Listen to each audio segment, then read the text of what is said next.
Selection of election commissioners को किसी से मिलती जुलती न्यूज है. Upholding independence.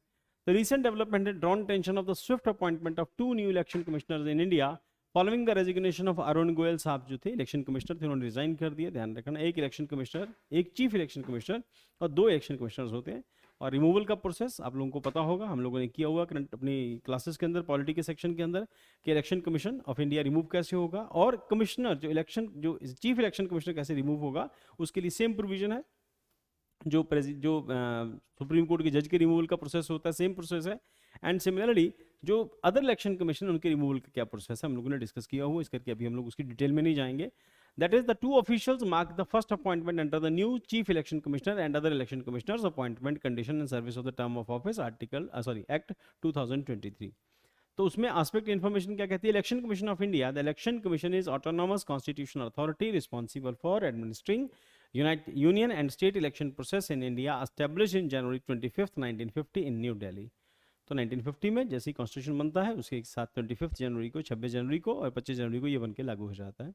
एक कॉन्स्टिट्यूशन ये है, 25 को इलेक्शन कमीशन ऑफ इंडिया बन जाता है. कॉन्स्टिट्यूशन प्रोविजंस क्या कहते हैं? Part 15 of the constitution article 324, 329 deal with the election, establishing the commission and outlining it's power including superintendence, direction and control of election. तो ये सारा काम इलेक्शन कमीशन करेगा. और ध्यान रखना, इलेक्शन कमीशन ऑफ इंडिया कौन कौन से इलेक्शन कराता है? लोकसभा, राज्यसभा, विधानसभा के इलेक्शन ये कराता है. प्रेसिडेंट और वाइस प्रेसिडेंट के इलेक्शन भी यही कराता है. देन उसके बाद स्ट्रक्चर ओरिजिनली सिंगल मेंबर्ड है. टीएन सेशन से पहले ये सिंगल मेंबर्ड हुआ करता था. Now multi membered with the chief election commissioner and 2 election commissioners. तो एक सीईसी हैं और चीफ इलेक्शन कमिश्नर और 2 अलग अलग इलेक्शन कमिश्नर्स होंगे. Present chief election commissioner Rajiv Kumar है. इनके अंदर क्वालिफिकेशन क्या है? No specific qualification mandated. Typically senior civil servants are appointed. Normally यही होता है, जो सीनियर सिविल सर्वेंट्स होते हैं उन्हीं की अपॉइंटमेंट होती है.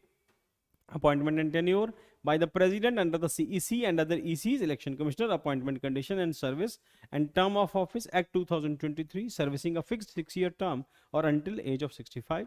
जब तक उनकी एज 65 नहीं हो जाती या जब तक वो 6 साल अपने कंप्लीट नहीं कर लेते, दोनों में से जो भी पहले पूरा करेंगे उसके बाद वो रिटायर हो जाएंगे. So other election commissioner 65 with salary and conditions equivalent to the cabinet secretary. तो कैबिनेट सेक्रेटरी के बराबर इनको सैलरीज मिलती हैं. And removal can resign or be removed from term expiry, the CEC removal requiring parliamentary process akin to Supreme Court judge. तो CEC का removal जो है जो सुप्रीम कोर्ट के जज के बराबर होता है. बाकी जो इलेक्शन कमिश्नर होते हैं उनको CEC के रिकमेंडेशंस पर उनको हटाया जा सकता है. Then Election Commission of India has accomplished significant milestone conducting fair and free elections, overseeing numerous nations and state elections since 1947, inclusive participation initiative, implementing reserved constituencies for scheduled caste and scheduled tribes. तो ultimately हमारे यहाँ पर implementing reserved constituencies for scheduled caste and scheduled tribes. अब आप लोग answer करो. Yes, this is not constitutional right, beta. No, this is statutory right. Constitution में कहीं मेंशन नहीं है, फंडामेंट कहीं पर मेंशन नहीं है. ये रॉन्ग आंसर है. ये स्टैट्यूटरी राइट है. एंड इलेक्शन कमीशन को सैलरी कहाँ से मिलती है? जो भी लोग ऑनलाइन देख रहे हैं या जो लोग नए हैं यूट्यूब पे पहली बार देख रहे हैं, इलेक्शन कमीशन की सैलरी कहाँ से मिलती है? बहुत सारी बुक्स में मेंशन और कुछ बुक्स में मेंशनड ही नहीं है और कुछ बुक्स में रॉन्गली मेंशनड है. इलेक्शन कमीशन ऑफ इंडिया की सैलरी कहाँ से मिलती है? हो सकता है कि दिमाग में पहला थॉट आए, कहाँ से मिलती है इलेक्शन कमीशन ऑफ इंडिया को सैलरी?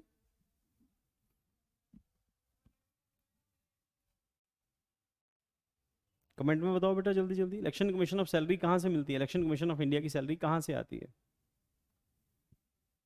अरे यार, CFI से नहीं आती. इलेक्शन कमीशन अपने लिए डिमांड कर रहा है कि कंसोलिडेटेड फंड ऑफ इंडिया से मेरी सैलरी होनी चाहिए, पर इनकी salary consolidated fund of India से नहीं आती. हम इसको डिस्कस कर चुके हैं. Introduction of voter ID card. तो कौन कौन से इलेक्शंस कराता है? शेड्यूल्ड कास्ट और शेड्यूल्ड ट्राइब्स. शेड्यूल्ड कास्ट और शेड्यूल्ड ट्राइब का रिजर्वेशन किस इलेक्शन में नहीं होता?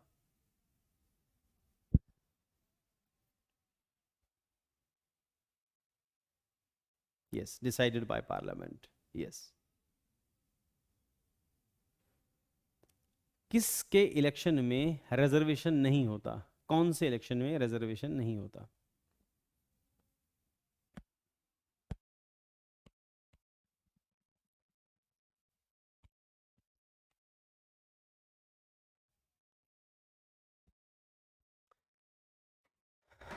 राज्यसभा इलेक्शन में रिजर्वेशन का कोई प्रोविजन नहीं होता।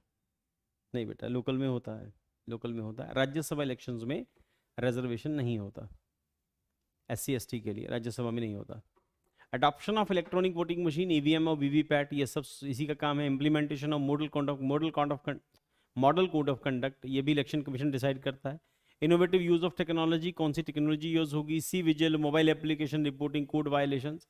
उसके बाद voter education programme initiative like SVEEP and raise awareness about the voting rights. Issues associated with the Election Commission of India. Constitutional limits क्या कहती हैं? नो प्रिस्क्राइब्ड क्वालिफिकेशन और टर्म्स ऑफ मेंबर्स, कोई पक्का फिक्स टर्म नहीं है, और qualification भी कोई फिक्स नहीं है, और टर्म तो खैर वो 6 साल और 65 साल 65 ईयर जो भी है।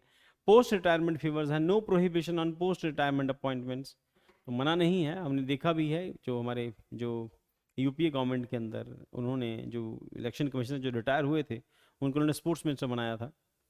तो selection committee dominance of government members in the selection committee, posting risk और to ACI independence. Security of tenure है, गारंटी है टेन्योर की इलेक्शन कमीशन और उसके जो बाकी मेंबर्स हैं उसके लिए। लैक ऑफ फाइनेंशियल इंडिपेंडेंस है, reliance on union government for finances, limiting independence. Reliance on union government, जो डिसाइड करेगी वही होगा, और इनकी कोई salary consolidated fund of India से नहीं आती है।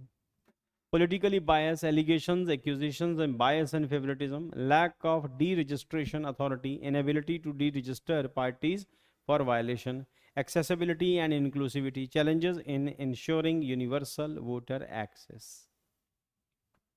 Way forward. Strengthening the ECI requires several key steps: establishing the independent selection committee to diverse stakeholders who vital fair appointments, enacting legislation for statutory safeguard, defining conditions for the removal of election commissioner is necessary. So the point is, इनमें changes required हैं, क्योंकि कौन election commission होगा, as we have discussed, we have noted that कि जब अरुण गोयल की appointment हुई थी तो उस टाइम पर हंगामा हुआ था, क्योंकि इनको फिर ऑपोजिशन जो है सुप्रीम कोर्ट तक पहुंच गई थी, इनकी अपॉइंटमेंट ठीक नहीं है। हालांकि उसमें ट्रांसपेरेंसी होनी चाहिए, बट इलेक्शन कमीशन की अपॉइंटमेंट ऐसे ही हो रही है, तो पिछला प्रोसेस चला आ रहा है, तो उसको में कुछ नया नहीं है, तो जिसको गवर्नमेंट चाहेगी उसको इलेक्शन कमिश्नर बना देगी। Transparent funding mechanism for empowering the ECI to impose proportional punishment on guilty parties would enhance accountability. Promoting inclusive participation, addressing voter suppression and fostering international collaboration essential for the credibility. Conclusion क्या कहता है? India's electoral system is acclaimed globally, but robust institutional mechanism are crucial for credibility. हाँ ठीक है, credibility के लिए कई बार question mark उठता है, कई बारी है ना ऑपोजिशन पार्टी शोर मचाती हैं, यहाँ गड़बड़ है वहाँ गड़बड़ है, हालांकि इलेक्शन कमीशन हर बात का जवाब नहीं दे सकता। Democracy relies on the strong institutions necessitating efforts to enhance independence, autonomy and transparency in the ECI। तो ऑटोनॉमी भी होनी चाहिए, ट्रांसपेरेंसी भी होनी चाहिए, इनको फ्रीडम भी होनी चाहिए काम करने की, पर अपॉइंटमेंट का प्रोसेस जो है वो जैसा है एज इट इज़ है, उसमें अगर कुछ करेंगे सरकार तो फिर आपको पता ही हंगामा होता है।